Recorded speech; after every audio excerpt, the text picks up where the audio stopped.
been 22 years since nearly 3,000 people were killed on 9/11, and today we honor those who died and also shine a light on the many Americans who answered the call after those attacks as America went from being a country at peace to being a country at war. Catherine Herridge spoke to veterans of the war on terror who are taking a new approach to helping each other heal.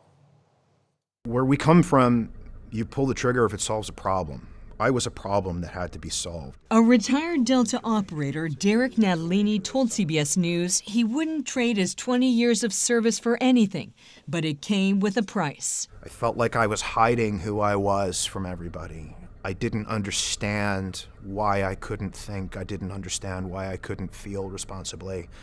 I didn't understand why I hurt so much. I can hear you. The rest of the world hears you. 22 years ago, President Bush was at New York City's Ground Zero. His words galvanized the nation. And the people who knock these buildings down will hear all of us soon.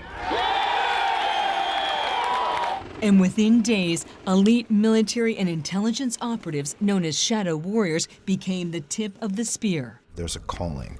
It's got to start there. Your heart's on fire for something. Natalini completed more than 24 deployments, including Afghanistan and Iraq, where he says door breaches and improvised explosive devices caused a traumatic brain injury, or TBI. After he left the Army in 2017, Natalini says he felt lost and landed in a very dark place. You had a gun in your hand, and you were seconds away from ending your life. I had it pressed to the side of my head, yeah. And you were able to pull back. Yeah. Are there other shadow warriors out there who are also struggling? Well, it's emphatically yes.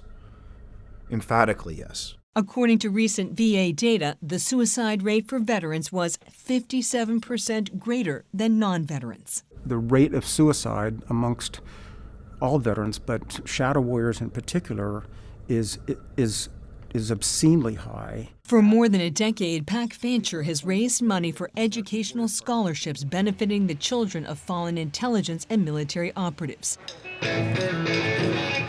Through discreet concert events so secret, the name and location are on a need-to-know basis. You've brought in some big names over the years. ZZ Top, Peter Frampton, Steve Miller Band, Lenny Kravitz, Sammy Hagar, Billy Idol. We had Brad Paisley. Fancher is now working with Natalini to launch the Operator Relief Fund, a clearinghouse for specialized services that address traumatic brain injury, stress disorders, substance abuse, among other challenges. The goal is more immediate help and access to innovative treatments. They say 180 shadow warriors have been helped. We Americans owe these shadow warrior families. We need to get in front of this. With the deep support of his family, Natalini says this holistic approach helped turn his life around. Had I had to do that by myself, I wouldn't have come back from that. With this new mission, Natalini says he feels the same sense of purpose he felt on 9/11.